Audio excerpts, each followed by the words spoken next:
जीवन में सभी अपने आसपास के चीजों को देखकर प्रभावित होते हैं। कभी कभी बाहरी चीजों का प्रभाव पर इतना ज्यादा हो जाता है कि लोग हीन भावना से ग्रसित होकर खुद को कम आंकने लगते हैं। जीवन में ईश्वर ने जो किया है उसी में सबकी भलाई है। इसीलिए ईश्वर का आभार व्यक्त करते हुए कभी भी खुद को कमजोर नहीं समझना चाहिए। आज इसी पर आधारित एक कहानी सबसे सुंदर कौन की कहानी का विस्तार से वर्णन करेंगे। एक दिन कौवा अपनी शक्ल को देखकर सोचने लगा कि पंछियों में सबसे ज्यादा कुरूप मैं ही हूं। उसे लगा कि न तो आवाज अच्छी है न ही पंख सुंदर हैं।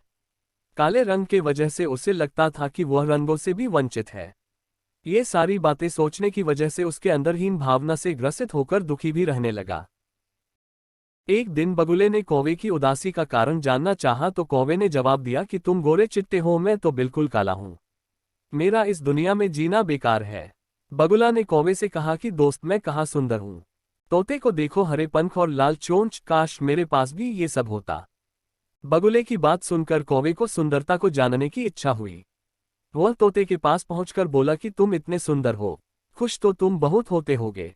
जवाब में तोते ने कहा कि मैं खुश तो था, लेकिन मोर को देखकर दुखी हो गया क्योंकि वह मुझसे ज्यादा सुंदर होता है। मोर की खुशी जानने के लिए कौवा उसे जंगल में खोजने लगा, परंतु उसे एक भी मोर नहीं दिखाई दिया। जंगल वालों से पूछने के बाद पता चला कि मोर को चिड़ियाघर वाले उठाकर ले गए हैं। कौवा मोर की तलाश में चिड़ियाघर पहुंच गया। वहां पर उसने मोर से उसकी सुंदरता पर चर्चा करनी चाहिए, लेकिन मोर उल्टा रोने लगा। उसने कौवे से कहा कि ईश्वर का धन्यवाद करो जो तुम सुंदर नहीं हो, वरना पिंजरे में होते।